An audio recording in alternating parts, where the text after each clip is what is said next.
Hello friends, ഇന്ന് Saturday leave ആയതുകൊണ്ട് just ടൗണിലേക്ക് ഇറങ്ങാമെന്ന് കരുതി ഈവനിങ് ഇറങ്ങി. ഡാസിൽസിൽ പോയി കുറച്ച് സാധനങ്ങളൊക്കെ വാങ്ങിച്ചിട്ട് നേരെ പോയത് ബാങ്കിലേക്കല്ല, അതിൻ്റെ തൊട്ട് മുകളിൽ കാണുന്ന സലൂണിലേക്കാണ്. അങ്ങനെ സലൂണിലെത്തിയിട്ട് ഫസ്റ്റ് ചെയ്തത് ത്രെഡിങ് ആണ്. പക്ഷേ വേദന സഹിച്ചുകൊണ്ടിരിക്കുമ്പോൾ എനിക്ക് വീഡിയോ എടുക്കാൻ കഴിയില്ല, അതുകൊണ്ട് ആ പാട്ടില്ല ഈ വീഡിയോയിൽ. നെക്സ്റ്റ് എൻ്റെ ഹസ്ബൻഡിൻ്റെ ഹെയർ കട്ടിങ് ആയിരുന്നു. അപ്പം നമ്മൾ വീഡിയോ എടുക്കും, കാരണം നമ്മൾ വെറുതെ ചുമ്മാ നിൽക്കല്ലേ. ഹെയർ കട്ടിങ്ങിന് മുമ്പായിട്ട് ഹെയർ വാഷിംഗ് ഉണ്ടായിരുന്നു. ഹെയർ വാഷൊക്കെ കഴിഞ്ഞ് ആൾ ഹെയർ കട്ടിങ്ങിനായിട്ട് ചെന്നിരുന്നപ്പോഴാണ് എൻ്റെ മുമ്പിൽ ഒരു മിറർ പെട്ടത്. മിറർ പെട്ടാൽ ഞാൻ ഇങ്ങനെയാണ് ഗൈസ്, വെറും പട്ടിഷോ ഇറക്കിക്കൊണ്ടിരിക്കും. എൻ്റെ പട്ടിഷോ ഒക്കെ കഴിഞ്ഞ് ഞാൻ വന്ന് നോക്കുമ്പോഴാണ് അതാ കുറച്ച് മുടികൾ പോയിട്ടുണ്ട്. സാരല്ല, മുടിയല്ലേ വളരും. വീണ്ടും കുറേ മുടികൾ പോയി ഗൈസ്. അങ്ങനെ അതൊക്കെ കഴിഞ്ഞ് ഹെയർ കട്ടിങ് തീരാറായിട്ടുണ്ട്. എൻ്റെ ചെക്കൻ മൊഞ്ചനായിട്ടുണ്ടല്ലേ. എങ്ങനെയുണ്ട് എല്ലാവരും അഭിപ്രായം പറയണേ.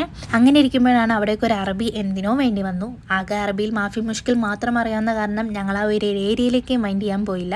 അങ്ങനെ കട്ടിങ്ങും ത്രെഡിങ്ങും ഒക്കെ കഴിഞ്ഞിട്ട് ബില്ല് പേ ചെയ്തിട്ട് ക്രിസ്മസ് അപ്പൂപ്പനോട് ടാറ്റ